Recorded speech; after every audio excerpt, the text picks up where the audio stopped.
Can you hear me, Uncle? Hút ได้ยินแล้วนะพี่มวด hút chôn vào đấy. บานลือปกบาน Lư โจเลย lư ปกโจ lư เลยปกบาน lư lư lư. บานปกบาน Nè. บานปกบาน Nè. สักถามว่าเป็นยังไงบ้างสุขภาพดีหรือเปล่า គាត់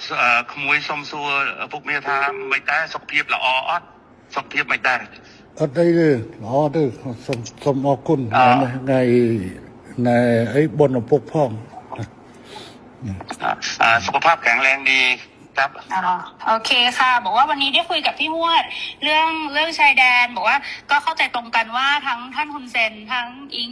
ก็อยากให้สองประเทศสงบสุขค่ะមិញគាត់បានទៅជែកជាមួយខ្ញុំបាទនៅសន្តាគារហើយបានឯកភាពគ្នាដោយអ្វីដែលពុកបានប្រាប់ថាចង់បានសន្តិភាពស្ថិរភាពប្រទេសទាំងពីរពុកបាទบอกว่าไม่อยากให้อังโคไปฟังคนที่เป็นฝั่งตรงข้ามกับเราเพราะว่าพอไปฟังฝั่งตรงข้ามอย่างพวกแม่ทัพภาค2เนี่ยค่ะเป็นคนของฝั่งตรงข้ามหมดเลยซึ่งพอไปฟังนั้นเสร็จก็ไม่อยากให้ท่านรู้สึกไม่ชอบใจหรือโกรธเพราะจริงๆแล้วไม่ใช่ความตั้งใจของเราเลยค่ะគាត់ថាសូមអនុញ្ញាតពីពុកថាពុកកុំឲ្យស្ដាប់សម្ដីមេតបភូមិភាគ2ហ្នឹងក៏វាជាអ្នកដែលប្រឆាំងជាមួយនឹងរដ្ឋាភិបាលថៃដែរវាជាសត្រូវដែរដល់ពុកស្ដាប់វាហើយអញ្ចឹងទៅអាចធ្វើឲ្យអារម្មណ៍ពុកខឹងបាទเพราะตอนนี้ทางนั้นน่ะเขาอยากจะดูเท่เขาก็จะพูดอะไรออกมาที่มัน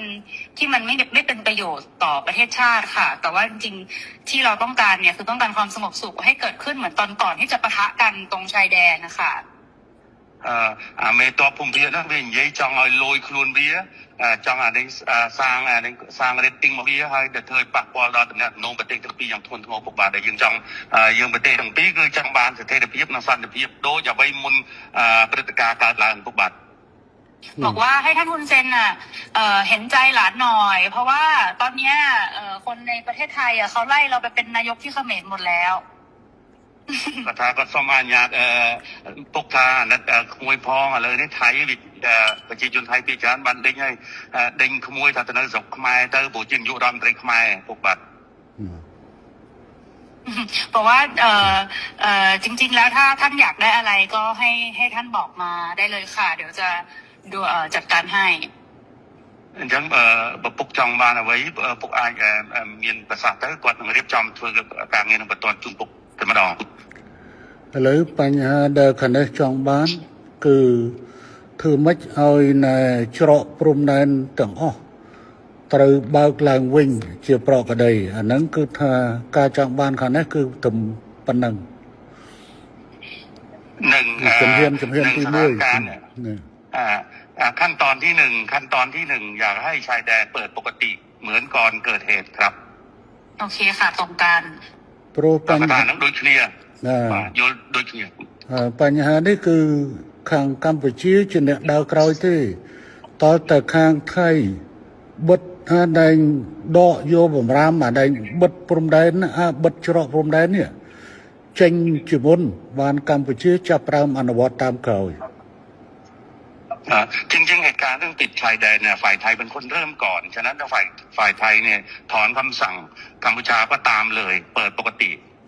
ហើយរឿងនេះគឺកម្ពុជាមិនអាចធ្វើឲ្យមុនបានទេដោយសារកម្ពុជាបានខកចិត្តម្ដងហើយដោយសារកែសម្រួលកម្លាំងនៅមុំ3ប៉ុន្តែហើយថាឲ្យមានប្រក្រតីនៅតាមព្រំដែនប៉ុន្តែទីចុងបំផុតបែរជាខាងយោធាថៃនៅតែផ្កើននៅបន្តស្ថានភាពបិទទល់ដែនបិទច្រកដដែលเพราะว่าเราก็มีความผิดหวังเรื่องหนึ่งแล้วที่การมีปัญหากันที่ชองบกเราก็พยายามตามที่ฝ่ายไทยต้องการแล้วก็การต้องการนี่เราก็บอกว่าโอเคดังนั้นเราก็ทำตามนะแต่ว่าขอให้สถานการณ์เข้าภาวะปกติแต่ว่าเราถอยแล้วเราถอนแล้วเราปรับกำลังแล้วแต่ฝั่งไทยยังเอาเรื่องด่านเนี่ยมากดดันอีกឥឡូវនេះគឺខាងកម្ពុជាគឺស្នើចេះឲ្យថៃបើកច្រកទាំងអស់ឲ្យបានមុនហើយបន្ទាប់ទៅកម្ពុជាយូរបំផុត5ម៉ោងគឺកម្ពុជាអាចដកបទបញ្ជាទាំងឡាយដែលហាមឃាត់ការដឹកទំនិញផ្លែឈើបន្លែ ចូលកម្ពុជាគឺថានឹងដកបទបញ្ជានឹងចេញ ฉะนั้นท่านสมเด็จอยากให้ท่านนายกช่วยให้ฝั่งไทยเนี่ยถอนเรื่องการปิดด่านถ้าถอนปุ๊บฝ่ายกัมพูชาจะถอนเรื่องการห้ามสินค้าเกษตรน้ำเขาอะไรทุกอย่างก็ถอน คือตอนนี้ค่ะ ครับผม คือตอนนี้พี่หวดคือรัฐบาลโดนโจมตีหนักมากนะคะ เพราะว่าพอตอนที่ท่านสมเด็จออกมาพูดกับท่านฮุนมาเนตอะที่บอกว่าจะตัดน้ำตัดไฟอะไรอย่างเงี้ยค่ะคืออันนั้นต้องขอโทษด้วยเพราะจริงๆอะต่างประเทศอะเขาแค่รายงานขั้นตอนว่าถ้าเกิดเหตุการณ์ต่อไปประเทศไทยจะทำยังไงคือเหมือนอธิบายขั้นตอนให้ฟังไม่ได้บอกว่าจะทำแต่ตอนนี้เหมือนกับเรื่องตัดหนังตัดละครคือทำทุกอย่างหมดแล้วเนี่ยจริงๆน่าจะให้มันโอเคทั้งสองฝ่ายค่ะเหมือนเราต้องพูดพร้อมกันว่าเราตกลงร่วมกันแล้วรัฐบาลคุยร่วมกันแล้วว่าจะเปิดทุกอย่างให้กลับมาเป็นปกติได้เหมือนว่าจะเอาเป็นอิงกับคุณมาเน็ตก็ได้หรือยังไงก็ได้เนี่ยเหมือนกับว่าเราได้คุยร่วมกัน แล้วก็ทั้งสองฝ่ายเนี่ยอยากให้กลับมาเป็นเหตุการณ์ปกติแบบนี้ค่ะมันก็จะโพสใช่ไหมนายกอิงอยากให้โพสใช่ไหมให้นายกโพสไม่ใช่ว่าผู้นำสองได้คุยกันแล้วอยากให้ใช่จะพูดจะยังไงก็ได้แล้วให้ท่านผู้จะแนะนำก็ได้ค่ะ แต่ว่าเหมือนกับว่ามันต้องเป็นการตกลงร่วมกันนะพี่พวดเพราะว่าตอนนี้อิงกำลังโดนหนักมากเลยค่ะ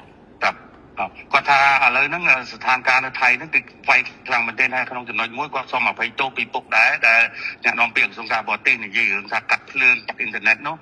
นั่งคือคางอยู่ที่ยังมีกลุ่มนักตบหายการ์ดเชียนนอเมียนปัญหาจุดน้อยมุ้ยจุดน้อยปีจุดน้อยใบดังนั้นดังยัยถ้าเธอปากป้อนแล้วก็กดสมตัวพ่อหรือน้องอเมียนในขนมกลุ่มนักแต่เธอเบียบนังเตะปัญหาเลยนี่กดทางกดสมบอกปุ๊บทานนักกดพ่อแล้วนึกน้องปฏิกูไฟกดเหมือนเต้นกดจองเอาปุ๊บหรือก็ปุ๊บนายนอมสำนักจะไปได้โดยจะกอดฐานแล้วเมนนองตัวปีบ้านนี่ยัยเนี่ยให้จะจองเอาเธอสมรู้สกิปก้าเอาบ้านมุ่นแต่มีปฏิการเนาะเอาปรากฏได้หลังไว้หนังใบได้ซอกปฏิสังปีปุกบาทปันแต่ข้างในจองบ้านนะจองปันแต่ข้างนอกอัดผมทื่อข้างนอกเนี่ยข้างในมันเหมือนเนี่ยบัดตัวแดนที่ข้างไทยเนี่ยบัดตัวแดนให้ได้บ้านข้างนอกมันผมบ้าให้อัดจำใบทรงชมที่อันนั้นการนาตการนอกสมรู้คือข้างนายกรัฐมนตรีคนมันนั้นคือนั่งสมรู้ตามเขาบาทถูกบาทจริงๆเนี่ยท่านเนี่ยเป็นคนที่อยากได้เรื่องเสถียรภาพมากท่านนายกแต่ว่าทหารนี่มันมาปิดด่านก่อนอะไรก่อนนะมันเริ่มต้นก่อนกดดันก่อนฉะนั้นต้องเปลี่ยนทหารพร้อมไหมในการเปิดด่านพร้อมค่ะทั้งนี้ตามหมดทั้งนี้ตามทั้งนี้ตามหมดฮะทั้งนี้ตามหมดเลยท่านคือเราเปิดให้อยู่แล้วพี่พวดแต่มันต้องเป็นการบอกว่าเราตกลงร่วมกันว่าเราเปิดไงพี่เพราะถ้าไม่อย่างนั้นของอิงของอิงยอมหมดเนี่ยอิงก็คือจะโดนเพราะว่าคือเพราะตอนนี้มันเลยมาถึงเรื่องก่อนด่าแล้วว่าค่ะก็สมปุงมวยจ้ะแต่ซาแต่เบิร์ดซาการในแต่ไทยเปิดไอ้เจ้าอดเบียนทางการจริงเนี้ยในช่วงสังคมไทยนั่งเวียกันเอาไว้แต่ทั้งใส่กระโปรงเข้ามาโดยไปกับพีเจก็ไงก็จองทำยันถ่าหรือเมย์นั่งจับดาวอยู่ที่หายยิงหายเปิดให้คงนู้นได้ปุ๊กเปย์เด็กจำนำมือรำแต่การพีเจภาษาปุ๊กไอ้เบียบมวยอิงก